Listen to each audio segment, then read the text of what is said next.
So we have been solving quadratic equations or functions, and now we're going to actually graph them. So as you're taking the notes, notice that I'd like a different color over here, and I would recommend having like 2 colors just so that you can, at least 2 colors. I'll probably have at least 3, so have a few colors out with you. So this is really fun. We're going to start off, this is our parent function, and remember f of x is the same as y. Those can be interchanged without any problem. So when you see f of x, sometimes we're going to put y, and we're going to be using that while we're graphing. So I can plug all these in. This is, remember, the parent function. Y equals f of x, I'm sorry, y equals x squared. So that's a parent function. So I just take and I plug all these in, okay? And I'm actually going to just shorten it. We're going to be most concerned about these 5. I'm not even going to worry about this one up here. So negative 2 squared, that's going to be 4. Sorry, negative 2 squared, that's going to be 4. Okay, 1 squared, 1, 0, 1, and 4. Okay, we're going to plot those right here. And I'm going to plot this one in this mauve color. So I'm going to go over 0, 0, 1, 1, negative 1, 1, and 2, 4, 1. And then we're just going to draw it. Now you'll remember, hopefully from parent functions, that it's going to be a U shape. Okay, so describe the shape of the graphs. They're going to be a U shape. Okay, now let's take a different color, and we're going to do this function. And again, we're just going to start with a few less. So now what we're going to do is we're going to graph this, and we're going to just start with negative 2. We're going to use the same values. We're going to plug negative 2 in. So I have x squared plus 3. So I'm going to have negative 2 squared plus 3. So that'd be 4 plus 3, that'd be 7. Negative 1 squared, okay. Pause that. Go ahead and fill all of that information in so you can see what I'm doing. So negative 1 squared is 1, so that'd be 4. Okay, so we came up with the values, negative 2, 7, negative 1, 4, 0, 3, 1, 4, and 2, 7. Okay, hopefully that all works. So let's plot those points. So we have negative 2 and 7. So 1, 2, 3, 4, 5, 6, 7. And negative 1 and 4. 1, 2, 3, 4. 0, 3. 1, 4. And 2, 7. I'm drawing that U shape. Oops. So you kind of approximate these. You can't use a rule or anything like that. So what this is asking is notice the difference between one graph and the other. Okay, so we have the purple one kind of, and then we have the green one. If you were to look at these, okay, think about what's going on. What's the difference? Well, one is up higher than the other. Up higher. The green one is up higher. Okay, and we're just going to skip this one right now because we're going to actually go to Desmos calculators, and these are the calculators that you're going to use when you'll have access to when you take the EOC test. So we're going to go to www.desmos.com/practice. Okay, so let's pause right now and go out and do that. So when you come out here, you have lots of choices. This is what we get to use for map testing and EOC. We're going to use the Graphene Calculator for today's lesson. And I'll show you a couple things on that. Start practice. There we go. And I'm going to shift my screen for just a second, so hold on. So I want to tell you a little bit about this. So this is obviously the graph. And then this is where we're going to write our equations right up here. We'll see that. But down in this bottom left-hand corner, do you see that? It says Show Keypad. Now this keypad, what we could do is we could enter the entire equation just clicking on these. And I'll do that sometimes, and sometimes I'll type it in. And it has lots of other functions. We're not going to use these a lot. Trig, not at all. Stats, possibly. We'll see. Distributions, probably not too much. And then miscellaneous, not really. Oh, if I need to take a cube root right here, I'd use this one right here. We won't do most of the other things. That's about the only one that we would use on here. Okay, so those are functions. The other thing you'll notice is that if we want to take a square root, we have a square root symbol right down here. So let's just see what happens. If I take the square root, And the reason I'm pointing this out is because to simplify radicals, it won't work the same way. So if I want to take a square root, I can just put that in, and here we'll use 9. Okay, square root of 9, what does that equal? That equals, whoops, enter, sorry. Okay, I'm doing something wrong, so hold on. So what I'm doing wrong is I'm not paying attention. The square root of 9 is 3. So you'll be able to use that. But let's say that we change this 9 to a 24. That's going to give me a decimal, okay? And we would expect it to be in simplified form on some of these problems. So I just want to point that out to you that you're going to have to remember how to simplify it. Now you could break it down, and of course, into 4 and 6, and then that'd be 2 square root 6 is what that actually would be the answer we would want. Okay, so let's clear that, and we're going to now write an equation. I'm going to just show you how to do it with this. So y equals x. Now notice as soon as we do it, a line will come up. So that's the line y equals x, but I want it squared. So see what I'm going to be using right here is a squared. So there is our problem we just graphed. Now we want another equation, and these are all on your piece of paper that you have as far as what you want to graph. And the next one we said is we want y equals, and we had x squared plus 3. Okay, and that's the purple one. So we have the green one down here, and we have the purple, and these colors will change, and we can actually change the colors.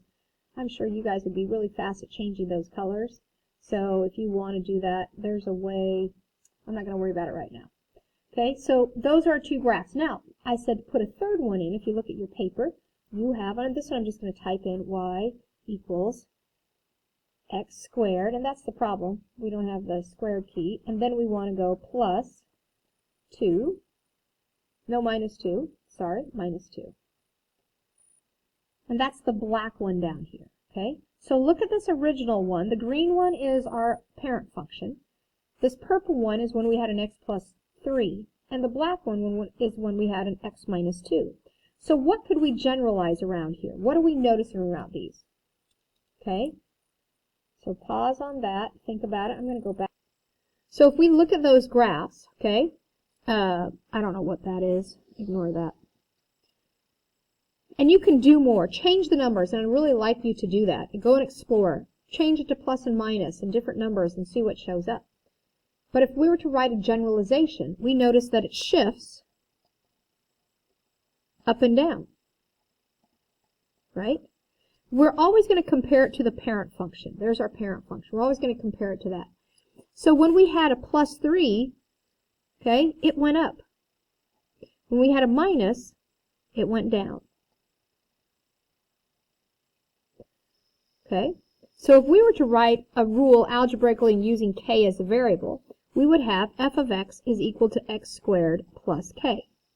And k is what it shifts. K is going to be its shift, and it's going to shift vertically. And we'll talk more about that later. But k makes it shift vertically.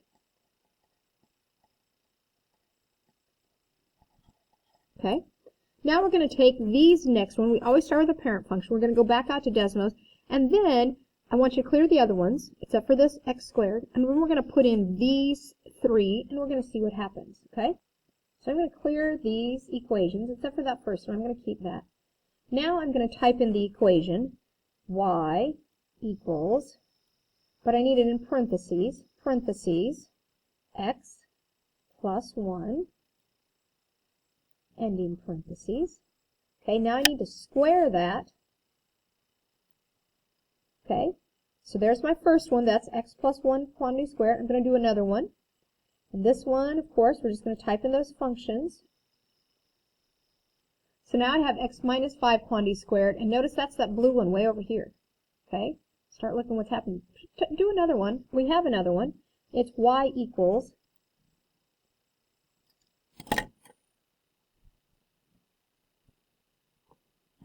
x plus 8. And you notice that it will just keep on doing things until you totally finish it. It will keep on making new lines. So we get an x plus 8 quantity squared. Okay, so look at those. Oh, we have 2 green ones. So our parent function is right here. Let's see if I can change colors for a second. So I figured out how to change colors. What you do is you go up to the little gear box up here, and then you just click on the color, and it will give you some options. I changed it to purple. That's this one right over here that we have. and I can change it to black or blue or red. What do I not have yet? Orange. There we go. So there's an orange. I'm going to change it back to purple, and then you just click on done. Okay, so our parent function is the green one. Our red one is x plus 1. Our blue one is x minus 5. And our purple one is x plus 8. Okay, see what's happening there? So we notice with all of these, okay, what's going on. And again, if you want to, change it some more. Change the numbers. Do a plus or a minus. What is happening? Feel free to pause this at any time and just play with it. So what's happening here compared to the parent function? What's happening? They shift left and right. Okay, so they're just like sliding left and right. Okay, I call them shifts. So we're going to shift left and right. Now what happened, and notice with this one, when we had a plus, that actually shifted right. And when we had a minus, that actually shifted, oops, I said that wrong. When we had a plus, that one shifted left. Sorry about that. And when I had a minus, it shifted right. So it's going in the opposite direction that it seems like it should go. So when I have a plus, it's going to shift to the left.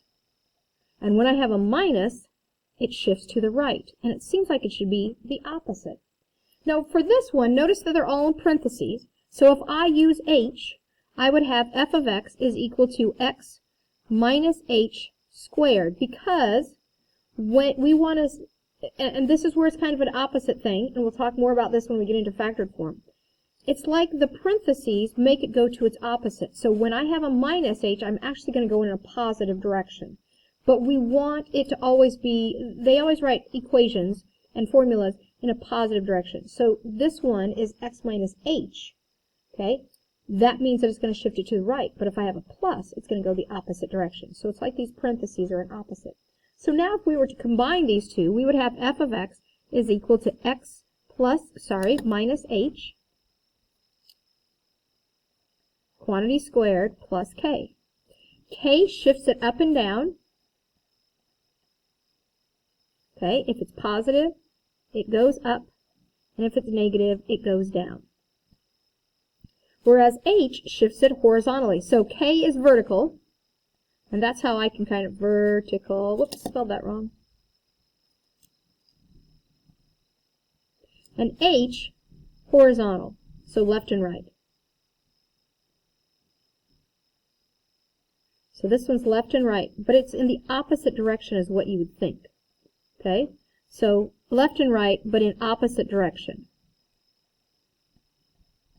of what it looks like it should be. Okay, so now steps to graphing a function. With what we've learned so far, what we want to do is we want to plot the parent function. Okay, and then we're going to talk about what our shifts are. How does it shift? Left, right, up, down, what's going on? And then we're going to plot the points after the shift. And I'll show you what I'm talking about there. Now, here's the other thing I would recommend, is after you have tried it out, go and check it on Desmos. So let's do it first. So first thing we do is we plot the parent function. We need that word in there. I said it, but I didn't write it. Plot the parent function. And you're going to get used to that parent function again. But if you need to, it's right over here. These are my parent function points. Okay, see those parent function points? And it's really pretty simple. We go 0, 0, 1, 1, negative 1, 1. And we go 2, 4, and negative 2, 4. That's going to be your parent function. Now we just plot it. Do not graph it right now. Okay? Do not draw it in. So we've plotted the parent function. Let's talk about the shifts. Okay, so right here, if I have a plus 3, remember that's the horizontal shift, and those parentheses make it go the opposite. So that's going to go left 3, and this makes it up and down. Okay, so that's going to be down 2. And this outside one goes exactly the direction it seems like it should. So what we can do is we can now take these points right here and shift them left 3 and down 2. So every point goes left 3 and down 2. And later on I'll show you another way that you could actually graph these without doing every individual point, but it still works. Okay, so I'm going to take every point, go left 3, down 2. So 1, 2, 3, down 1, 2. Okay, there's that new point. I'm going to go left 3, down 2. Left 3, down 2. Left 3, down 2. You get it? Now we're going to draw that one in. This one we draw in. We try to make the best U shape as possible. We don't want a V shape. That's absolute value. That is our graph. We have just graphed that. Now if you want to, go out and go to Desmos and let's graph that and see if it actually works. So pause your video, go out to Desmos and see it works. And you'll see that it does. Okay? So number 2. Now on number 2, sorry about this, there's an error right here. Ignore that, whatever it is. So just ignore that. And step 1 and 2 you can do in any order. So plot the parent function, 0, 0, 1, 1, negative 1, 1, 2, 4. And remember, all you're doing to get these is you're squaring it. So 0 squared, 1 squared, negative 1 squared, 2 squared, negative 2 squared. So what's 2 squared? 4. Negative 2 squared? 4. So that's our parent function. We plotted that. Now let's go through our shifts. Well, right here, x minus 3, remember it's the opposite machine, so that's going to go right. And inside the parentheses is left and right. That's going to go right 1, and it's going to go down 3. Okay? So right 1, down 3. So let's take a different color. We're going to plot that. We're going to shift everything right 1 and down 3. Pause and see if you come to the same thing. I'll be right back. Everybody go right 1 and down 3. Okay, I'll do 1 point with you. So right 1, down 3. Oh, wow, that's the same point. Right 1, down 3. Right 1, down 3. Oh, I did them all with you, didn't I? Right 1, down 3. So now I draw that in. We always draw it, it's kind of going to go out, and you might hit some of the other points. Okay? Again, go out to Desmos and see if you're right. So on number 3, I'll go through the shifts with you, and then I want you to go through and plot the parent function and then do the shifts, okay? So hopefully you know how to do the parent functions now.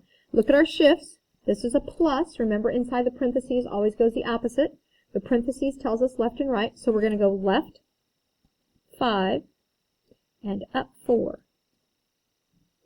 Okay? Pause yours. Go plot the parent function, and then do your shifts. Go. So here's our parent function. Just in case you didn't have that, check your parent function, make sure that's right. Now go do the shifts. So on this first one, hopefully your parabola came up here. This is called a parabola. I don't know if we've gone over that yet. Sorry, I should have been saying that. I've been calling them. Okay. So the word I just said, I'm going to go back to the first sheet for a second. Describe the shape of the graph. It's a U shape, and it's called a parabola. Now, it looks like if I were to actually pronounce this phonetically, it'd be parabola, but we pronounce it parabola. So anything that's a U shape is a parabola. Okay? So this is our parabola right here. That's what a quadratic looks like graphed. Okay, number 4, I'm going to pause it. You're going to write the shifts. So write down what the shifts are. And then you're going to plot the parent function, and then you're going to plot it. Okay? I'll check in with you every once in a while and make sure that then you can check your work, but go. So your shifts are right 6 because it's always the opposite, and this tells me left and right, this tells me up and down. I'm going to go up 2. Okay, parent function, if you haven't already done it, there's our parent function. Now we're going to do shifts. Okay, so go and do those shifts. Everything goes right 6, up 2. Okay, so see how we did those shifts. It should be right over here. Okay, now I will tell you one other thing at this point. So I'm going to erase this, and I'm going to show you what's going on. Another way you can do this, and some of you might like this better, is that we take and we shift it. Nah. Well, yeah, I'll show you. So we shift it according to our shifts. We take the whole thing. So I take my vertex, and I shift it over right 6 and up 2, and I just kind of do a new axis right over here. This might be more confusing than it's worth. And then I go with this that is called the vertex. We'll talk more about that. I plot the vertex, and then I just plot the parent function over here. Here's 1, 1, negative 1, 1. So I use this as my new axis. 2 and 4, 2 and 4. Okay, so I can do that. That might be not for today, but just want to point that out. For those of you who want another challenge or to do it a different way, you can do that. Okay, good. So We're going to stop right there for today, and then we're going to continue on tomorrow in the next section. And for now, you're going to go to page 19 in your packet, and you can do 1, 2, 3, and 4. We haven't gone over how to do any of the other ones yet. 1, 2, 3, and 4. So if you'll go and do those for homework, that's it, and or at least attempt them. Okay? Good. Thank you very much. Hope that helped a lot, and you're starting to understand translations as well. Some of the transformations, those are all called translations. So if you have any questions, you know where to find us. Thanks.